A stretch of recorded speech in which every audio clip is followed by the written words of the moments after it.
The following is an excerpt from a short story, I Am the Doorway, written by Stephen King and read by Joshua Campbell. Now, I know what you're thinking. Yes, it is that Stephen King. The same Stephen King that brought such great horror novels like It or The Shining, or even other novels that aren't really in the horror genre, like Rita Hayworth and The Shawshank Redemption, as well as The Green Mile. Any way you slice it, Stephen King has proven he can basically tackle any genre or type of story and come out clean on the other side. Stephen King was born in 1947, and as of 2025, he's still alive at the ripe young age of 77. I Am the Doorway follows a very similar genre of horror, not as much in the cosmic horror as someone like H.P. Lovecraft, but it's definitely in that sci-fi type of short horror story. The concept of the story is very horrifying yet very simple. It follows an astronaut named Arthur returning from a space expedition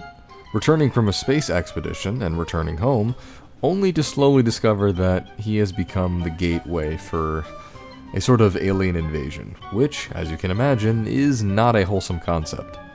And now, here is a short excerpt from I Am the Doorway. I was still looking at the book. The realization crept on me, then sank home with a frightening rush.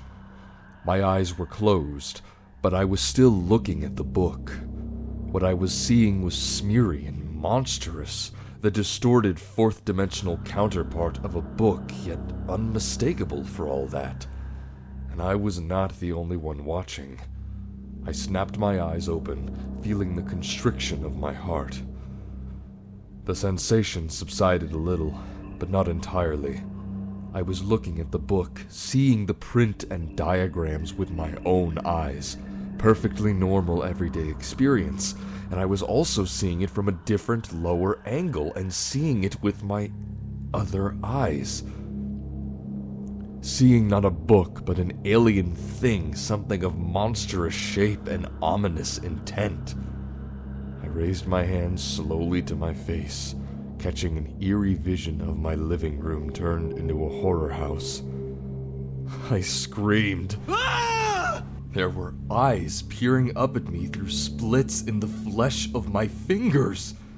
And even as I watched, the flesh was dilating, retreating, as they pushed their mindless way up to the surface. But that was not what made me scream. I had looked into my own face and had seen a monster. The dune buggy nosed over the hill, and Richard brought it to a halt next to the porch. The motor gunned and roared choppily.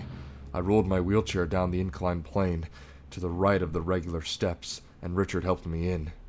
"All right, Arthur," he said. "It's your party. Where to?"